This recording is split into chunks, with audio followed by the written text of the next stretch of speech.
కొద్ది నిమిషాలు మనము దేవుని వాక్యంలోకి వెళ్దాం. సమయము 9:02 అవుతుంది.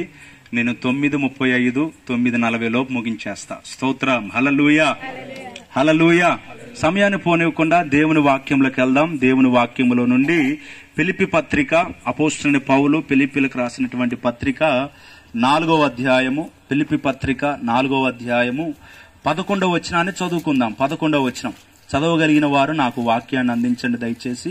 ఫిలిప్పీ పత్రిక 4వ అధ్యాయము, అపోస్తలుడైన పౌలు ఫిలిప్పీకి రాసినటువంటి పత్రిక 4వ అధ్యాయము 11వ వచనంలో వాక్యం ఇలాగా సెలవిస్తుంది కదా, నాకు కొదువ కలిగినందున నేను ఇలాగ చెప్పుటలేదు, నేను ఏ స్థితిలో ఉన్నాను ఆ స్థితిలో సంతృప్తి కలిగి ఉండా నేర్చుకుని ఉన్నాను. హల్లెలూయా. చూడండి దేవుని బిడ్డలారా, ఒక చక్కని మాట వాక్యములో నుండి అపోస్తలుడైన పౌలు అంటాడు కదా, నాకు కొదువ కలిగినందున నేను ఇలాగ చెప్పుటలేదు, నేను ఏ స్థితిలో ఉన్నానో ఆ స్థితిలో సంతృప్తి కలిగి ఉండా నేర్చుకుని ఉన్నాను. హల్లెలూయా. ఈ రాత్రి అనుభవం ప్రతి ఒక్కరికి ఉండాలండి. అది దైవజనులైనా విశ్వాసులైనా ప్రభువుని నమ్ముకున్న మనం అందరం కూడా ఒక తృప్తి కలిగినటువంటి జీవితం. పౌలు అంటాడు కదా, నాకేదో కొదువైందని కాదు. పౌలు ఒక ఉన్నతమైన కుటుంబానికి చెందిన వ్యక్తి. దైవజనుడైనటువంటి పౌలు సౌలుగా ఉన్నప్పుడు ఆయన పరిస్థితి చాలా ఘనముగా ఉంది. అయితే ఆయన సమస్తమును పెంటగా ఎంచుకొని వెనుకున్న వాటిని మరిచి ముందున్న వాటి కొరకు నేను ఏగిరి పడుతున్నాను, దేవుని పని కొరకు నేను వచ్చానన్నట్లుగా అపోస్తలుడైన పౌలు ఏం చేశాడంటే, నాకు కొదువ కలిగినందుకు నేను ఇలాగా మాట్లాడలేదు, నేను కలిగి ఉన్న స్థితిలో సంతృప్తి కలిగి ఉన్న నేర్చుకుంటున్నాను. హల్లెలూయా. మనమందరం కూడా దేవుని బిడ్డలారా, మనకేదో లేదని బాధపడాల్సిన అవసరం లేదు, మనకేదో ఉందని ఏది ఎగిరి పడవలసిన అవసరం లేదు. మనకి ఏ స్థితిని దేవుడు ఇచ్చినా, ఏ పరిస్థితి ఇచ్చినా దేవుని బిడ్డలారా, ఇలాగ మనము స్తుతించటం అనేది, ఇలాగ మనం ప్రభువుని మహిమపరచటం అనేది, ఇలాగ దేవుని ఆరాధించటం అనేది అది గొప్ప భాగ్యం అండి. పౌలు అన్నాడు కదా, నేను సంతృప్తి కలిగి ఉన్నాను. ఎవరు సంతృప్తి కలిగి ఉంటారు? దేవుని బిడ్డలారా, మన జీవితాల్లో సంతృప్తి కలిగి ఉండాలంటే అసలుకి మనం ఎలాగుంటే సంతృప్తి కలిగి ఉంటాము అనేది కొద్ది మాటలు మీకు తెలియజేసి నేను ముగించేస్తాను. చూడండి దేవుని వాక్యములో నుండి తిమోతి మొదటి పత్రిక 6వ అధ్యాయము 6వ వచనము నుండి కొన్ని వచనాలు మనం చదువుకుందాం. 6వ వచనము నుండి, సంతుష్టి సహితమైన దైవభక్తి గొప్ప లాభ సాధనమై ఉన్నది. మనం ఈ లోకములోనికి ఏమీ తేలేదు, దీనిలో నుండి ఏమీ తీసుకొని పోలేము. కాగా అన్న వస్త్రములను గలవారమై ఉండి వాటితో తృప్తి పొంది ఉందము.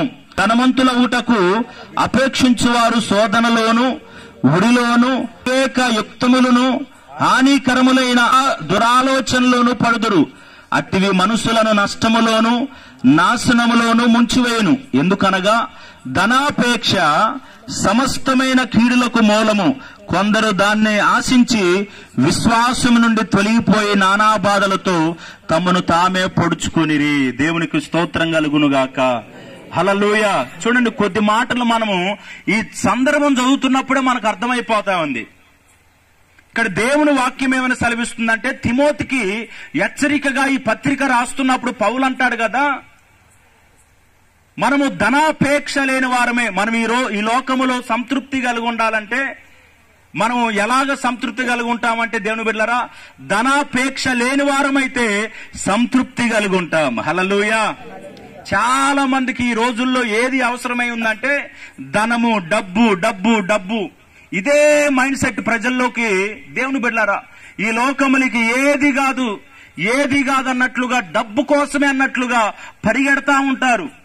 దేవుని బిడ్డలారా, ధనాపేక్ష సమస్త కీడులకు మూలమై ఉంది. దానివల్ల చాలా మంది నాశనమైన వారు ఉన్నారు, శోధనలు పడ్డవారు ఉన్నారు, కీడును తెచ్చుకున్న వారు ఉన్నారు, తమ్మును తామనే పొడుచుకున్న వారు ఉన్నారంట. చూడండి ఎన్ని హానిలు జరుగుతున్నాయో దానివల్ల. గనుక అన్న వస్త్రములను అంటే అన్నపానములను వస్త్రములు కలిగి తృప్తి పొంది ఉందామని దేవుని వాక్యం సెలవిస్తుంది. ఈ రోజున మనకి దేవుడు ఏమిచ్చాడంటే 3 పూట్ల తినగలిగినటువంటి ఒక స్థితినిచ్చాడు. కాస్త వస్త్రాలను ధరించుకునే పరిస్థితినిచ్చాడు. ఎండకి వానకి చలికి మనం ఉండటానికి ఒక నివాస స్థలాన్ని ఇచ్చాడు, ఒక ఆశ్రయం లాంటి నివాస స్థలం ఇచ్చాడు. వీటన్నిటిని బట్టి మనం ఏం చేయాలంటే దేవుని బిడ్డలారా, తృప్తి కలిగి ఉండాలంట. హల్లెలూయా. ఏం కలిగి ఉండాలమ్మా? తృప్తి కలిగి ఉండాలి. చాలా మంది ఒక ఇల్లు ఉన్నా కానీ వారికి సరిపోదు, 4 ఇల్లు ఉండాలి. ఎన్ని ఇల్లు ఉండాలమ్మా? 4 బంగళాలు ఉండాలి. ఒక బైక్ ఉంటే సరిపోదు, 4 బైకులు ఉండాలి. ఒక ఫోన్ ఉంటే సరిపోదు, 4 ఫోన్లు ఉండాలి. ఒక వస్తువు ఉంటే సరిపోదు, డబల్ వచ్చి అయిపోవాలి. ఒక కొంత ధనాన్ని దేవుడు ఇస్తుంటే సరేలే ఇది ఇస్తున్నాడు కదా దీన్ని వాడదాములే, లేదు, కట్టలే బీరువాల నిండిపోవాలి. ఎలా నిండిపోవాలమ్మా? కట్టలే పేరుస్తా ఉంటారు. ఎలా పేరుస్తారంటే కొత్త చీరలు కాక కొంత పేరుస్తా ఉంటారు చూడు, వరుసగా ఈ రేఖ అయిపోయింది ఇంకో రేఖ నింపుతా ఉంటారు కొంతమంది. రేకుల మీద రేకులు నింపి వేసుకోరు చివరికి. అవి ఎవరికో మళ్ళీ ఇంకా కొత్తవి కొంతానే ఉంటారు. అవి ఎవరికో ఉపయోగపడతాయి, ఎవరికో నువ్వు వేసుకో ఇది వాడుకో, నేను వాడట్లేదు కానీ, ఎందుకంటే ఇంకా చాలా వచ్చేసాయి. హల్లెలూయా. చాలా వచ్చేసాయి కాబట్టి పాత వాటి మీదకి మనసు రాదు.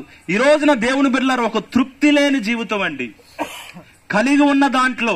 ఈ రోజున మనము తృప్తి చెందాలంటే ధనాపేక్ష లేని వారంగా ఉండాలి. దేవుని బిడ్డలారా, ధనం అవసరమే. మన అవసరతలు తీరాలంటే ధనం కావాలి. కానీ ధనమోహంలో ధనాపేక్ష ఉండకూడదు, ధనావసరత ఉండాలి. ధనం కావాలి, అప్పులు తీర్చుకోవాలంటే, కుటుంబం నడవాలంటే, మన పోషణ జరగాలంటే ధనం కావాలి, అది మంచిదే. కానీ ధనాపేక్ష ఏంటంటే అధికంగా దాని మీద ఆశ కలిగి దాని మీద మనసు పెట్టుకొని దాని కొరకే జీవితం అన్నట్లుగా మనము పరిగెత్తకూడదు. మనం ఎవరమంటే ఇహలోక సంబంధులం కాదు. హల్లెలూయా. భూమియు దాని ఆశ ఏమైపోతుందంట? గతించిపోతుంది. హల్లెలూయా. ఈ భూమి గతించిపోతుంది, ఆశలు గతించిపోతాయి, సమస్తం కూడా గతించిపోతాయి. ఈ భూలోకములో ఉన్నటువంటి ధనము చిమ్మట తుప్పు పట్టి ఉంటాయి. కాబట్టి దేవుని బిడ్డలారా, ఈ లోకములో ఏది మనకు శాశ్వతం రాదు. కాబట్టి మనము తింటున్న ఆహారాన్ని బట్టి, కట్టుకుంటున్నటువంటి వస్త్రాలను బట్టి ఒక తృప్తి కలిగి ఉందాం. హల్లెలూయా. దేవుని బిడ్డలారా చూడండి, దేవుని వాక్యాన్ని బట్టి నేను చెప్తున్నాను కదా, మనం ఒక సంతృప్తి కలిగినటువంటి జీవితం కలిగి ఉండాలండి. అది ఎలా వచ్చిందంటే ధనాపేక్ష లేని వారంగా ఉంటే ఆ తృప్తి కలిగినటువంటి జీవితం వచ్చింది. ఈ రోజున ధనం మీద మోహం పెట్టుకొని ధనం కోసం పరిగెత్తేవారు చూడండి. మరొక మాట ఉంది కదా, హెబ్రీ పత్రిక 13వ అధ్యాయము 5వ వచనం ప్రకారంగా, హెబ్రీ పత్రిక 13వ అధ్యాయము 5వ వచనంలో ఒక చక్కని మాట ఉంది. 5వ వచనంలో, ధనాపేక్ష లేని వారే మీకు కలిగిన వాటితో తృప్తి పొంది ఉండండి. హల్లెలూయా. తృప్తి పొంది ఉండుడి అని దేవుని వాక్యం సెలవిస్తుంది. ధనాపేక్ష లేని వారే. ఏ పేక్ష లేని వారంటమా? ధనాపేక్ష. ధనం మీద మోహం లేకుండా, ధనం సంపాదించాలి, దాని కొరకే జీవితం అని కాకుండా, దేవుని బిడ్డలారా మీరు కలిగి ఉన్న దానితో తృప్తిగా ఉండండి అని దేవుని వాక్యం సెలవిస్తుంది. దేవుని బిడ్డలారా, దేవుడు మనకి ఇంతవరకు ఇచ్చాడండి, చాలు, దాన్ని బట్టి స్తోత్రం చేద్దాం. హల్లెలూయా. కొన్ని కుటుంబాల్లో ఈ కూడికలు జరగట్లేదు. కొన్ని కుటుంబాల్లో నాకు ఇంకా బాగా కలిసి వస్తే పాస్టర్ గారు అప్పుడు పెట్టుకుంటానని పెద్ద సభ. ఏం సభ పెట్టుకుంటుందంట? బాగా కలిసి రావాలి. ఆమె కలిసి రావటం అంటే పొలాలు వచ్చేయాలి, బంగారం వచ్చేయాలి, బిల్డింగ్లు కట్టేయాలి. అప్పుడు ఆమెకి కలిసి వచ్చినట్టు. ఆమె ఆరోగ్యంగా ఉంటే కలిసి వచ్చినట్టు కాదు, ఆమె సంతోషంగా ఉంటే కలిసి వచ్చినట్టు కాదు. అసలుకి మనకి దేవుని బిడ్డలారా ఎన్ని ఉన్నా గానీ అవన్నీ కాదండి అసలైన సంతోషం. మనము ఎన్ని లేకపోయినా గానీ ఒక తృప్తి కలిగి సంతృప్తిగా ఉంటాం చూడు, అది అసలైన ధనవంతులం మనం. హల్లెలూయా. అసలైన ధనవంతులు ఎవరు చెప్పండి? ఏమి లేకుండా తృప్తిగా, ఆనందంగా, గౌరవంగా. కొంతమంది అప్పు చేసి పప్పు కూడా తింటా ఉంటారు. గంజినీళ్ళు తాగైనా గౌరవంగా బ్రతకాలి. హల్లెలూయా.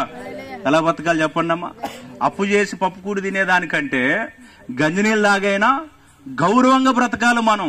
గౌరవం లాంటి జీవితాన్ని, ఇప్పుడు నాకు ఎలాంటి అప్పు అనేది లేదు, ఒక జీరో, ₹1 తనకి ఇవ్వాలనేది లేదు నా జీవితంలో. అసలు చేయదలుచుకోలే. గతంలో చేసి వాటి వల్ల తిప్పలు పడి, పనులు చేసి కట్టలేక బాధలు పడి, ప్రభువా నువ్వు ఇచ్చిన చాలు నాయన, ఈరోజు తింటా లేకపోతే ప్రార్థన చేస్తా, ఈరోజు తింటా లేకపోతే ప్రార్థన చేస్తానయ్యా, ఇక వాటి జోలొద్దు నాయన, వాటి పరిస్థితి వద్దయ్యా, ఒకటికి ఇవ్వకూడదు, నేను నిన్నే అడగాలి, నువ్వు ఇస్తే తినాలి, లేదంటే ఉపవాసం ఉండాలి. అదే పరిస్థితి అని దేవుని బిడ్డలారా గడిచినటువంటి ఒక 5-6 నెలలుగా ఏటి జోలికి ఒకవేళ ఇస్తే దేవుని పని చేయటం, ఇవ్వకపోతే ప్రార్థన చేయటం, అంతే పరిస్థితి. దేవుని బిడ్డలారా చూడండి, ధనాపేక్ష సమస్త కీడులకు మూలవండి. దానివల్ల దేవుని బిడ్డలారా ఎన్నో కుటుంబాలు నాశనం అయిపోతున్నాయి. అన్నాదమ్ముల మధ్య జగడాలు, గొడవలు, చికాకులు, భార్యాభర్తల మీద, తల్లిదండ్రులు పిల్లలకి తల్లిదండ్రులకు బంధాలు విడిపోతున్నాయి. ఆస్తుల దగ్గర, ధనము దగ్గర, పరిస్థితుల దగ్గర. దేవుని బిడ్డలారా ఎన్నో గందరగోళ పరిస్థితులు ఏంటంటే ఈ ధనమనే ఒక పిచాచి వల్ల, ఈ ధనమనే ఒక దయ్యం వల్ల ఏమైపోతుందంటే దేవుని బిడ్డలారా భయంకరమైన పరిస్థితులు జరుగుతున్నాయి. సరే, ఈ స్థితిలో దేవుడిచ్చాడు. ఆనాడు అపోస్తులు కూడా దేవుని పని గొప్పగా చేశాడు, గాని ధనం ఎలా వచ్చిందంటే వారి పాదాల దగ్గరకు వచ్చిందంట. హల్లెలూయా. ధనం ఎలా వచ్చింది చెప్పండి అమ్మా? వారి పాదాల దగ్గరకు వచ్చింది. అపోస్తుల పాదాల ఎదుట స్థిరాస్తులన్నీ అమ్మి వారు పాదాల ఎదుట పెట్టారంట. కాబట్టి మనము దేవుని పని చేస్తా ఉంటే, మనం ముందుకెళ్తా ఉంటే అన్ని కూడా దేవుడు ఇస్తాడు. హల్లెలూయా. తగిన కాలములో ఇచ్చేవాడండి. కాబట్టి మనం తృప్తిగా ఉండాలంటే ఏం చేయాలి చెప్పండి అమ్మా? ఏం చేయాలి? మొదటి విషయం చెప్పండి, ధనాపేక్ష లేని వారంగా ఉండాలి. ఒక 1000 రూపాయలు ఇచ్చాడు నీకు చాలు, 2000 సంపాదించాలంటే ధనాపేక్ష. నీ స్థాయికి నా స్థాయికి ఒక రోజు 1000 రూపాయలు సంపాదించగలుగుతావు. 2000, 3000 సంపాదించాలంటే తప్పుడు పని చేయాలి నువ్వు అప్పుడు. లేకపోతే ఇంకొక మార్గాలకు వెళ్ళాలి. లేకపోతే నీ శరీరమే హోనం అయిపోవాలి. ఇంకా నీకు అనారోగ్యం నీ ఆరోగ్యం క్షీణించిపోతా ఉంటది. నీ పరిస్థితులు మారిపోతా ఉంటాయి. కాబట్టి కలిగి ఉన్న దాంట్లో మనం ఏం చేయాలి? ఏదున్నా దాన్ని బట్టి దేవా నీకు స్తోత్రమని, ఈ స్థితిని బట్టి, ఈ పరిస్థితులను బట్టి దేవునికి మనము స్తోత్రం చెప్పగలగాలి. హల్లెలూయా. ఎవరు సంతృప్తిగా ఉంటారంటే నెంబర్ 1 మొదటగా ధనాపేక్ష లేని వారు సంతృప్తిగా ఉంటారు. రెండో మాట ఎవరు సంతృప్తిగా ఉంటారంటే లూకాసు వార్త చూడండి. దేవుని వాక్యములో నుంచి మనం చదివితే లూకాసు వార్త 3వ అధ్యాయము లూకాసు వార్త 3వ అధ్యాయము 14వ వచనాన్ని మనం చదువుకుందాం. 14వ వచనం, 3వ అధ్యాయము 14వ వచనం.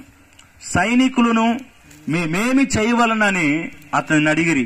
అందుకు అతడు, ఎవరిని బాధ పెట్టకయు, ఎవరి మీదను అపనింద వేయకయు, మీ జీతములతో తృప్తి పొంది ఉండుడని వారితో చెప్పెను.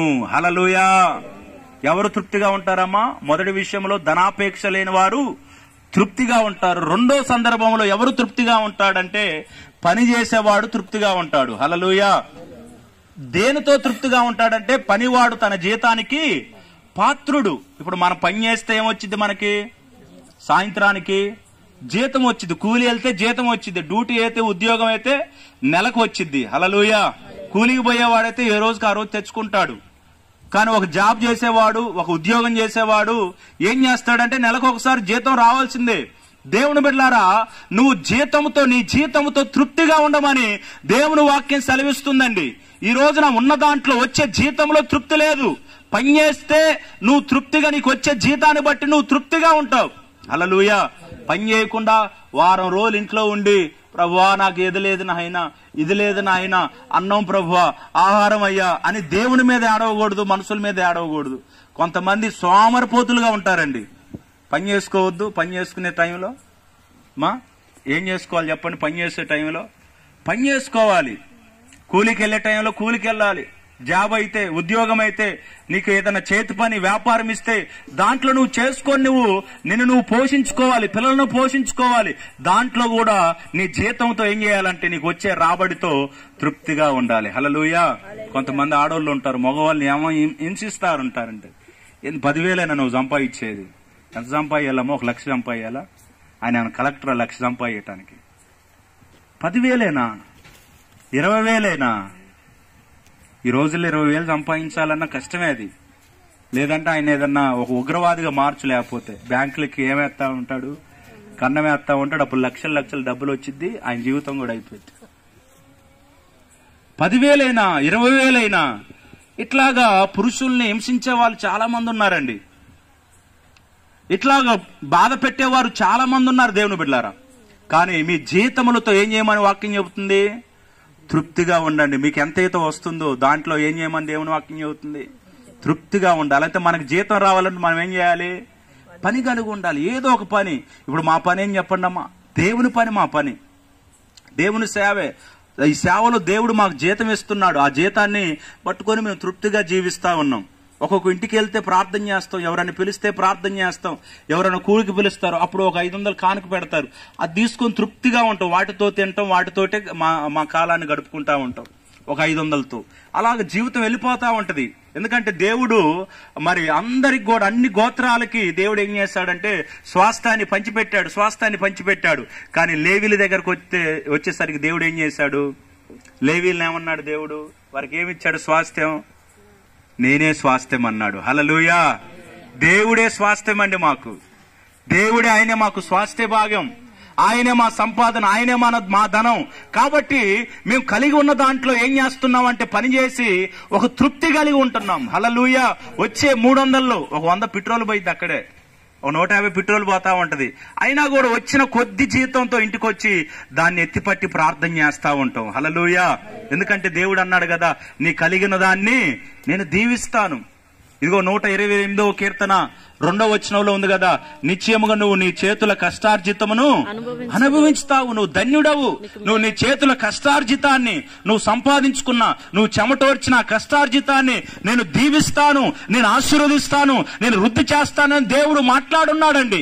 కాబట్టి నీకు వస్తున్న జీతాన్ని బట్టి, నీకు వస్తున్న సంపాదన బట్టి ఒక తృప్తి కలిగిన జీవితం మనకు కావాలి. ప్రభువా నాకు 50,000 కావాలయ్యా, 1,00,000 కావాలయ్యా. వద్దు నాయన, నీకెందుకయ్యా అంత వచ్చినా గానీ నీ అవసరతలు కూడా అంతే మించిపోతాయి. 1,00,000 సంపాదిస్తున్నా అనుకుంటాం గానీ వాడికి ఎంత ఉంటాయో తెలుసు. వెనక ₹1,00,000 అప్పులు కూడా ఉంటాయి వాళ్ళకి. అవి నీకు ఎవడికి ఎప్పుడు వాడు ₹1,00,000 జీతం వస్తుందా, వాడి అకౌంట్ లో అన్ని కట్ అయిపోతా ఉంటాయి. నెల కూడా రాదు. వాళ్ళు ఎదురు చూస్తా ఉంటారు బ్యాంక్ వాళ్ళు, వీడికి పలానా డేట్ లో శాలరీ పడతా ఉంటది. అట్ట పడ్డ వితిన్ సెకండ్ లోనే వాడు కట్ అయిపోతా ఉంటాయి. వరుసగా అన్ని అయిపోయి ఒక 10,000 మిగులుతాయి. వాడు కూడా ఆ 10,000 తోటే జీవితాన్ని కొనసాగిస్తా ఉండాలి. హల్లెలూయా. ₹1,00,000 వచ్చినా 90,000 బయటకు వెళ్ళిపోయాయి కదా. ఒక 10,000 వాడికి కూడా ఉపయోగపడుతుంది. వాడి కుటుంబానికి, వాడి పిల్లలకి, వాడి పిల్లల పోషణ కొరకు ఒక 10,000 వాడు వాడుకుంటా ఉన్నాడు. మనం కూడా దేవుని బిడ్డలారా, మన జీతములతో, మనం సంపాదిస్తున్న కూలి జీతముతో, ఆ పని జీతముతో, ఆ వ్యాపార జీతముతో, ఆ ఉద్యోగ జీతముతో తృప్తి కలిగి ఉండాలి మనం. హల్లెలూయా. పనివాడు జీతానికి పాత్రుడు, పనివాడు ఆహారానికి పాత్రుడని దేవుని వాక్యం స్పష్టంగా తెలియజేస్తా ఉందండి. లూకా సువార్త 10వ అధ్యాయం 7వ వచనం ప్రకారంగా పనివాడు తన జీతానికి పాత్రుడు. మత్తయి సువార్త 10వ అధ్యాయం 10వ వచనం ప్రకారంగా పనివాడు తన ఆహారానికి పాత్రుడు. ఈ 2 వాక్యాల్లో ఉంది. తీసి చదవగలిగితే చదువుకోండి. అన్ని రిఫరెన్స్ చదివేయాలన్నా గానీ సమయం సరిపోదు. కాబట్టి దేవుని బిడ్డలారా, మనం ఏం చేయాలంటే మన జీతముతో తృప్తి కలిగి ఉండాలి. 2వ మాట, ఎవరు తృప్తిగా ఉంటారు చెప్పండి అమ్మా? ఎవరు తృప్తిగా ఉంటారు? మొదటి మాట చెప్పండి. ధనాపేక్ష లేనివారు. 2వది ఎవరు తృప్తిగా ఉంటాడు? పనిచేసేవాడు, జీతము తీసుకునేవాడు తన జీతములతో తృప్తిగా ఉండాలని దేవుని వాక్యం సెలవిస్తా ఉంది. ఒక సందర్భంలో దేవుని బిడ్డలారా, ఒక భార్య భర్తలకి మంచి కారు ఉంది. ఆ ఏసీ కార్లు వెళ్ళిపోతా, దేవుని బిడ్డలారా, ధనము అన్ని ఉన్నాయి కానీ ఏసీ కార్లు వెళ్ళిపోతా ఉన్నారు. చికాగ్గా తిట్టుకుంటా, ఇద్దరు పక్క సీట్లో ఉంటారు కదా భార్య భర్తలు, అరుచుకుంటా వాడు కూడా తిడతా, ఆమె తిడతా, వాడు తిడతా, ఆమె తిడతా, ఇద్దరు తిట్టుకుంటా వెళ్ళిపోతా ఉన్నారు ఆ కారులో. అయితే దేవుని బిడ్డలారా, ఆ ఎదురుగా ఒక సైకిల్ మీద ఇంకొక భార్య భర్తలు వస్తా ఉన్నారు. ఎదురుగా ఎవరు వస్తున్నారమ్మా? సైకిల్ మీద కూడా ఇంకొక భార్య భర్తలు వస్తున్నారు. వారికి తిట్లలో సంతోషంగా మాట్లాడుకుంటా హ్యాపీగా వస్తున్నారు. వాళ్ళు జాలీగా వస్తున్నారు. భార్య భర్తలు ఆగా నవ్వుకుంటా వస్తున్నారు. కారులో ఏసీ కారులో వీళ్ళేమో ఇక చంపుకుంటారన్నట్లుగా, పొడుచుకుంటారన్నట్లుగా, వాళ్ళే కొట్టుకుంటా అన్నట్లుగా ఒకరికొకరు తిట్టుకుంటా ఉన్నారు, గొడవ పడతా ఉన్నారు. కానీ సైకిల్ మీద వచ్చే భార్య భర్తలకు ఏముంది చెప్పండి అమ్మా? హాయిగా నవ్వుతా జాలీగా, వాడు దొక్కుతా ఉంటే ఏమో జ్వాల పాటలు పాడుతా ఉంది వెనక నుండి. ఏం పాటలు పాడుతుందో తెలియదు, వాడికి ఎనర్జీ వస్తా ఉంది. హాయి కూడా తొక్కుతా ఉన్నాడు, ఎనర్జీ వస్తుంది. ఆమె హాయిగా మంచిగా సరదాగా నవ్వుకుంటే హ్యాపీగా వాళ్ళ జీవితాన్ని వాళ్ళని చూసి ఒక్కసారిగా ఆశ్చర్యపోయారు వీళ్ళిద్దరు. చూడండి, దేంట్లో ఉందని తృప్తి? వారున్న కారులో ఉందా? ఏసీలో ఉందా? వారికున్న సౌకర్యవంతమైన జీవితంలో ఉందా? సైకిల్లో ఎండలో గాలికి దువ్వకు వస్తున్నటువంటి వాళ్ళు ఎంత హ్యాపీగా ఉన్నారు. స్తోత్రం కలుగునుగాక. అందుకనే మనకున్న దాంట్లో, మన కలిగి ఉన్న దాంట్లో, మన జీతములతో, మనకున్న వస్తువులతో మనకి దేవుడు ఏది ఇస్తాడో దేవుని బిడ్డలారా, దాంట్లో ఒక తృప్తి కలిగినటువంటి జీవితం దేవుడు మనకు అనుగ్రహించునుగాక. ఆమేన్, ఆమేన్, హల్లెలూయా. హల్లెలూయా. బిగ్గరగా దేవుని స్తోత్రం చేద్దామా? నిద్ర వచ్చిన వాళ్ళు చెప్పాలి హల్లెలూయా. ఆకలి అవుతున్న వాళ్ళు చెప్పాలి హల్లెలూయా. అమ్మో దేవునికి స్తోత్రం, హల్లెలూయా. దేవుని బిడ్డలారా చూడండి, 3వ మాట నేను చెప్పి ముగించేస్తాను. ఎవరు తృప్తిగా ఉంటారంటే దేవుని వాక్యం సెలవిస్తుంది. సామెతల గ్రంథం 12వ అధ్యాయము, సామెతల గ్రంథం 12వ అధ్యాయము ఎవరు తృప్తిగా ఉంటారు అని దేవుని వాక్యం సెలవిస్తుంది. సామెతల గ్రంథం 12వ అధ్యాయము 14వ వచనాన్ని చదువుకుందాం. 14వ వచనం. ఒకడు తన నోటి ఫలము చేత తృప్తిగా మేలు పొందును, ఎవని క్రియాఫలము వానికి వచ్చును. చూడండి, దేవుని వాక్యం సెలవిస్తుంది కదా, ఒకడు తన నోటి ఫలము చేత తృప్తిగా ఉంటాడంట. 3వది, ఎవరికి తృప్తి కలిగిన జీవితం వచ్చిందంటే నోటి ఫలం మంచిదైతే, ఒక మంచి నోటి మాట కలిగిన వ్యక్తి, ఒక మంచి మాట స్వభావం కలిగిన వ్యక్తి తృప్తిగా ఉంటాడండి. జగడగొండి వాడు తృప్తిగా ఉంటాడా? పోట్లాడేవాడు తృప్తిగా ఉంటాడా? వాడు వెనక ఎన్ని కేసులు ఉంటాయో. ఎందుకంటే అందరి మీద పోట్లాడటానికి పోతా ఉంటాడు కదా. వాడు ఎప్పుడు ఆ స్టేషన్ కాపుతే ఈ స్టేషన్, ఈ పెద్దలు కాపుతే ఆ పెద్దలు వాడిని ఎప్పుడు మందలిస్తా ఉంటారు. కానీ దేవుని బిడ్డలారా, ఒక్కని నోటి మాట ఫలము చేత మనం తృప్తిగా ఉండాలంటే మన మాట తీరు ఎలా ఉండాలి చెప్పండి అమ్మా? మన మాట తీరు ఎలా ఉండాలి? దేవుని వాక్యం సెలవిస్తుంది కదా, మన మాట తీరు ఎలా ఉండాలంటే మృదువుగా ఉండాలంట. సామెతల గ్రంథం 15వ అధ్యాయం 1వ వచనం ప్రకారం మీ మాట తీరు మృదువుగా ఉండాలంట. మన మాట తీరు సున్నితంగా, ప్రేమగా, మెత్తగా, మృదువుగా, ఆప్యాయతగా, గౌరవించేదిగా, ఇతరులకు క్షేమము కలిగించేదిగా మన మాటలు ఉండాలి. హల్లెలూయా. కొంతమంది మాట్లాడితే ఎదుటోడికి బాధ కలిగిద్ది. కొంతమంది మాట్లాడితే భర్తలకి ఎక్కడికి లేని రోషం వచ్చింది. ఎందుకంటే ఈ అమ్మగారు ఏమేస్తుంది? కారం వేస్తా ఉంటుంది. ఏమేస్తుంది చెప్పండి అమ్మా? కారం, కత్తిపోటు వంటి మాటలని దేవుని వాక్యం సెలవిస్తుంది. ఒక్కొక్క మాట వదిలితే బుల్లెట్ లాగా వదులుతా ఉంటారు కొంతమంది. వామ్ము స్తోత్రం, హల్లెలూయా. దేవుని బిడ్డలారా, ఒక సందర్భంలో నేను ఒక చోట ఒక షాప్ దగ్గర ఉన్నా, ఒక వస్తువు కొందామని. ఒక షాప్ దగ్గర ఉంటే నేను అది కొనుక్కునే లోపల కాస్త టైం ఉందని, ఆ షాప్ దగ్గర చాలా మంది ఉంటే టైం ఉందని కాస్త ఆగా నేను. ఈ లోపల ఒక 55 సంవత్సరాలు 50 సంవత్సరాలు ఉంటాయండి. ఒక పెద్ద ఆయన ఏడుస్తూ వస్తున్నాడు. చిన్నపిల్లగాడు ఏడుస్తాడు కదా, ఎవరు కింద పడితేనో, చాక్లెట్లు ఇవ్వలేదనో, డబ్బులు ఇవ్వలేదనో, కింద పడితేనో ఏదో ఏడుస్తారు కదా. ఒక చిన్న పిల్లలాగా ఏడుస్తా వస్తున్నాడు. నేను అనుకుని ఈయనకైంది అంత ఆపదేం వచ్చింది, అయ్యో ఇంత పెద్ద ఆయన ఏడుస్తున్నాడని నేను కూడా మనసులో, అరే ఇంత పెద్ద ఆయన ఏడుస్తున్నాడంటే ఎంతో సమస్య ఉందిలే అనుకొని నేను కూడా అనుకుంటా ఉన్నా. ఏడుస్తా వస్తున్నాడు. ఆ తర్వాత ఒకడు వచ్చి వాడిని మందలించి వీడికి అట్నే జరగాలి అంటున్నాడు. ఏమంటున్నాడు చెప్పండి అమ్మా? వీడికి అట్నే జరగాలంటే ఏం జరగాలి అసలు, ఈయనకి ఏమైందని నేను అది కొనేది కూడా ఆగి వింటా ఉన్నా. వాడి వైపు చూస్తా, వాళ్ళ వైపు గమనిస్తా.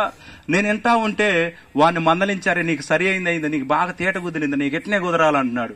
ఆయన ఏం చేశాడంటే, ఆ పెద్ద ఆయన మంచి భలే పనుడు. ఆ పెద్ద ఆయన ఏంటంటే, వాళ్ళ ఇంటికి ఎదురుగా ఒక భార్య భర్తలు పెళ్ళయి కొత్తగా ఉన్నారండి. ఆ భార్య భర్తలు నవదంపతులుగా పెళ్ళయి ఒక వారం నెల అవుతా ఉంది. ఆ వారం నెలలో ఎవరైనా కొట్టుకుంటారండి? మహా అంటే ఒక 6 నెలలన్నీ అయిపోవాలిగా, ఒక 3 నెలలన్నీ అయిపోవాలిగా, ఒక సంవత్సరం అయినా జరిగిపోవాలి. ఈ రోజుల్లో అయితే ఒక 6 నెలలకు, ఆ సంవత్సరానికి బాగా ఫైటింగ్లు అవుతా ఉన్నాయి. ఈడు ఒక నెలకే గొడవ పెట్టాడు ఆ ఇంట్లో. ఏమని పెట్టాడంటే, ఆమె అటు ఇటు వెళ్ళిపోయింది చూసి ఏం చేస్తున్నాడంటే భర్తకి, నీ భార్య మంచిది కాదని చెబుతా ఉన్నాడంట. నీ భార్య మంచిది కాదు, వాళ్ళతో ముచ్చట్లు పెడుతుంది, వీళ్ళతో ముచ్చట్లు పెడుతుంది, ఊగా ఫోన్లు ఆడుతా ఉంది, ఫోన్లు మాట్లాడుతా ఉంది, నీ భార్య మంచిది కాదు, నీ భార్య మంచిది కాదని ఆ కొత్త పెళ్లి కొడుకు చెబుతా ఉన్నాడంట. ఈవిడ నా భార్య మంచిది కాదా, వాళ్ళతో మాట్లాడుతుందా, వీళ్ళతో మాట్లాడుతుందా, రోషాన్ని పెంచుకుంటుండు. నైట్కి వచ్చేసి తాగి వచ్చేసి బాగా కొడతా ఉన్నాడంట. కొట్టి ఆమెను హింసిస్తా, అప్పటికే నెలకే బాగా బాధతా ఉంటే చివరికి ఈ విషయం ఆరాధిస్తే ఈడేనంట తగదులు పెట్టేది. ఆ ముసలోడేని తెలిసిన వెంటనే ఆ పిల్ల తల్లిదండ్రులు ఏం చేశాడంటే, వాడిని బాగా పట్టుకొని చితకబాదారు, బాగా పట్టుకొని తన్నారండి. మొత్తానికి బాగా దెబ్బలు తిని అప్పుడు బుద్ధి వచ్చి, ఇక నేను బోన్లు అయ్యే వాళ్ళ జోలికి. దేవుని బిడ్డలారా చూడండి, నోటి మాట ఎలా ఉండాలండి. మన మాట దేవుని వాక్యం సెలవిస్తుంది కదా. కొలస్సీ పత్రిక చూడండి, మన మాట ఎలా ఉండాలో. మరి కొలస్సీ పత్రిక 4వ అధ్యాయం 6వ వచనం చదవండి. చివరిగా కొలస్సీ పత్రిక 4:6 చదవండి. ఒక్క లైన్ రిఫరెన్స్ అందియట్లే నాకు. కొలస్సీ పత్రిక 4:6 ప్రతి మనుషునికి ఎలాగ ప్రత్యుత్తరం ఇయ్యవలెనో అది మీరు తెలుసుకొనుటకై మీ సంభాషణ ఉప్పు వేసినట్టు ఎల్లప్పుడూ రుచిగలదిగాను కృపాసహితముగా ఉండనీయుడి. హల్లెలూయా. మన మాట ఎలా ఉండాలంటమ్మా? ఉప్పు కలిగినదిగా, రుచి కలిగినదిగా, ఉప్పు వేసినట్లుగా మీ సంభాషణ కృపాసహితముగా మంచి మాటగా మీ మాట ఉండాలి. హల్లెలూయా. మీ మాట మంచి చక్కని రీతిగా ఉండాలని దేవుని వాక్యం సెలవిస్తుందండి. ఎందుకంటే ఒకని నోటి ఫలము చేత వాడు తృప్తిగా ఉంటాడు. ఒకడు నోటి ఫలము చేత వాడు ఆ దీవెన పొందుకుంటాడు, ఆ సంపాదన పొందుకుంటాడు, ఆ ఆశీర్వాదం వచ్చింది. అందుకని మీ మాట ఉప్పు వేసినట్టుగా, మీ మాట రుచి కలిగినదిగా, మీ మాట కృపాసహితంగా ఉండాలి. ఒక ఆయన వచ్చాడు మొన్న, ఒక ఆయన అంటాడు కదా మొన్న, అమ్మా బాగా కూరలుండు, బాగా అన్నం చేయి, అన్ని బాగా చేయి, ఉప్పు కారం తక్కువ వేసి బాగా రుచిగా చేయమన్నాడు. ఏం తక్కువ వేసమ్మా? బాగా రుచి ఉండాలంట, కానీ ఏం తక్కువ ఉండాలంట? బాగా రుచి ఉండాలమ్మా, బాగా చేయండి అని చెప్పాడు. బాగా చేయమని చెప్పి చివరికి ఏం తక్కువ చేయాలంట అందులో? సరే కారం అన్న తక్కువ చేస్తే కొంచెం మంట తగ్గిద్ది, కానీ ఉప్పు తక్కువ చేస్తే రుచి వచ్చిద్దా? నువ్వు ఎంత జాగ్రత్తగానే చెయ్యి, లక్షల రూపాయలు పెట్టేనే చెయ్యి, కాస్త సరిపాడు ఉప్పేస్తేనే ఆ కూరకి ఏందమ్మా రుచి. హల్లెలూయా. అందుకనే దేవుని బిడ్డలారా, నువ్వు ఎంత గొప్పోడివైనా కానీ, నువ్వు ఎంత ఉన్నతమైన స్థితి అయినా గాని, నీ యొక్క జీవితం ఎలాంటిదైనా గాని, నీ మాట ఉప్పు వేసినట్లుగా రుచిగా ఉండాలి. అంటే ఉప్పేస్తే ఎలాగైతే కూరకి, ఆ వంటకి రుచి వచ్చిద్దో దేవుని బిడ్డలారా, అలాగనే మన మాట అలాగున, ఆ ప్రవర్తన అలాగున ఉండి కృపాసహితంగా ఉంటే ఆ నోటి ఫలము చేత మనం ఏం చేయబడతామంటే దేవుని బిడ్డలారా తృప్తి కలిగి ఉంటాం. హల్లెలూయా. కాబట్టి దేవుని బిడ్డలారా, ఈ రోజున మనం లేదని బాధపడవలసిన అవసరం లేదు. మనం కలిగి ఉన్న దాంట్లో తృప్తి కలిగి ఉందామండి.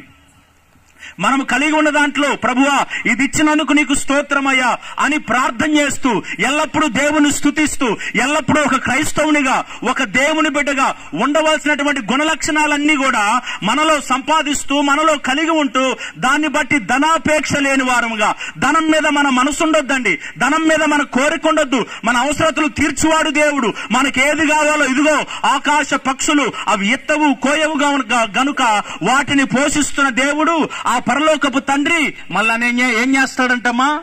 మళ్ళను కూడా పోషిస్తాడు. గనుక దేవుని బిడ్డలారా, మీరు ఏమి తిందుమా, ఏమి త్రాగుదమా, ఏమి ధరిస్తుమా అని దేని గురించి మీరు చింతించొద్దు. మీ చింత యావత్తు నా మీదేయండి. కాబట్టి ధనాపేక్ష మీద, దానివల్ల అనేకులు చనిపోయిన వారు ఉన్నారండి, పొడుచుకున్న వారు ఉన్నారు, విడిపోయిన వారు ఉన్నారు, కొట్టుకుంటున్న వారు ఉన్నారు, కేసులు పెట్టుకున్న వారు ఉన్నారు. కాబట్టి దాని మీద నుంచి మన మనసు బయటికి రావాలి. మన అవసరతలు దేవుడే తీరుస్తాడు. రెండో మాట దేవుని బిడ్డలారా, మనము తృప్తిగా ఉండాలంటే రెండో సందర్భం ఏంటంటే పని కలిగి ఉండాలి. మన జీతములతో ఒక పని కలిగి, ఒక తృప్తి కలిగినటువంటి జీవితాన్ని మనం కొనసాగింప చేయాలి. ఇంటి దగ్గరే ఉంటూ సోమరపోతులుగా ఉంటూ దేవుని బిడ్డలారా, శ్రద్ధ గలవాడు పని చేస్తాడంట, వాడు దీవించబడతాడంట. చురుకుగా ఉంటాం గొప్ప భాగ్యమని దేవుని వాక్యం సెలవిస్తా ఉంది. గనుక దేవుని బిడ్డలారా, మనం పనిచేసి దేవుని పైన నీకు ఏం అప్పగించబడ్డదో, నీ బాధ్యత ఏదో ఆ బాధ్యతలో పనిచేస్తా నువ్వు తృప్తిని కొనసాగిస్తా ఉండాలి. హల్లెలూయా. పనిచేయుడు, అప్పులు పెరుగుతా ఉంటాయి, పనిచేయుడు, సమస్యలు పెరుగుతా ఉంటాయి, సమస్యలు తెచ్చుకుంటా ఉంటాడు, దేవునికి దూరం అయిపోయి దేవుడు నాకేం చేయలేదు అంటాడు. రక్షణ కోల్పోతా ఉంటాడు, ఆత్మీయతను కోల్పోతా ఉంటాడు, దేవుడిచ్చిన ఉన్నతమైన భాగ్యాన్ని కోల్పోతా ఉంటాడు. నువ్వు పని కలిగి ఉండకుండా నీకు ఏ బాధ్యత ఇచ్చాడో, ఏ పన్ను అప్పగించాడో, నువ్వు ఉన్న దాంట్లో తింటూ అప్పులు చేసుకుంటూ సమస్యలు తెచ్చుకుంటూ దేవుణ్ణి అంటావు కదా, నాకు దేవుడు ఏం చేయలేదు, నాకు ఏం జరగట్లేదు అంటా ఉంటావు. దేవుని బిడ్డలారా, నువ్వు చక్కగా నీకు వచ్చిన దాంట్లో నీ ఇంటికి, నీ కుటుంబానికి వాడుకుంటూ తృప్తి కలిగి ఉండు. నీ అంత ధనవంతుడి లోకంలో ఎవరు ఉండడు. హల్లెలూయా. నీ అంత ధనవంతుడి లోకంలో ఎవరు ఉండడండి. నీకు ఏమి లేకపోయినా గుడిసెలో ఉన్నా నువ్వే ధనవంతుడు. హల్లెలూయా. సమస్యలు లేనోడు ధనవంతుడు కదా, అప్పులు లేనోడు ధనవంతుడు కదా. అవునమ్మా. అప్పులు లేని వాళ్ళు చేతులు ఎత్తండి. ఫాస్ట్ గారు, అప్పులు లేని వాళ్ళు చేతులు ఎత్తండి. అమ్మ చేతులే. 1 2 ఆయనకు లేవంట. నీకు కూడా లేవమ్మా? అబ్బు అయ్యగారు నీకు అది చిన్న ఉంటా ఉంటే దేవుని బిడ్డలారా. కానీ అప్పులు లేనోడు ధనవంతుడండి. ఏదైనా కానీ సమస్య లేకుండా ప్రశాంతంగా ఉండగలుగుతాడు. మూడవది దేవుని బిడ్డలారా, మన మాట, మన నోటి ఫలము చేత మనం తృప్తిగా ఉండగలుగుతాం. అది సంపాదన తెచ్చిపెట్టిద్ది మనకి. ఈ రోజున మేము పోయి అమ్మా పెట్టు అంటే ఒకటి పెడతాడా? మాకు కొడతారు మమ్మల్ని, పాస్టర్లమైనా గాని. పద్ధతిగా అక్క వందనాలమ్మా, అయ్యా వందనాలు అంటే కదా ఒకటి, పాస్టర్ గారు తినండి అయ్యా పెడతా ఉంటారు. గేదం చూసి మేత వేసినట్లుగా మమ్మల్ని చూసి మేత వేస్తా ఉంటారు. తినండి పాస్టర్ గారు, ఇంకా తినండి అయ్యా, మామిడికాయ తినండి అయ్యా, ఆపిల్ తినండి అయ్యా, టీ తాగండి అయ్యా, డ్రింక్ తాగండి అయ్యా. ఎందుకు? పద్ధతిగా మేము ఏం చేస్తున్నాం? పలకరించి ప్రార్థించి వారి కొరకు మొరపెట్టడం బట్టే కదా. మా మాట కూడా మరి దురుసుగా, మా మాట కూడా ఎడాపెడగా, మా మాట కూడా ఎవరో లోకస్తులు మాట్లాడినట్టుగా కొంతమంది ఉన్నారు సేవకుల్లో కూడా. వాడు ఎట్ట మాట్లాడతాడు వాడికే తెలియదు, దేవుడు చూస్తాడు అని. స్తోత్రం, హల్లెలూయా. కాబట్టి దేవుని బిడ్డలారా, మనం ఏం చేద్దాం చెప్పండి అమ్మా, అందరం కూడా ఏం చేద్దాం చెప్పండి? ఒక తృప్తి కలిగి ఉందాం ఉన్న దాంట్లో, కలిగి ఉన్న దాంట్లో. మా ఆలోచన, మా తలంపు అంతా ఒకటే, మేము కలిగి ఉన్న దాంట్లో తృప్తి కలిగి దేవుని పని చేయాలి. కాబట్టి మనం కలిగి ఉన్న దాంట్లో ఒక సంతృప్తి కలిగి దేవుని పనిలో, ఆయన మార్గంలో మనం వెళ్దాం. దేవుడి కొద్ది మాటలు దీవించి ఆశీర్వదించునుగాక. ఆమేన్. చిన్న ప్రార్థన. మహోన్నతుడా, నీకు వందనాలు, స్తోత్రాలు, స్తోత్రాలు.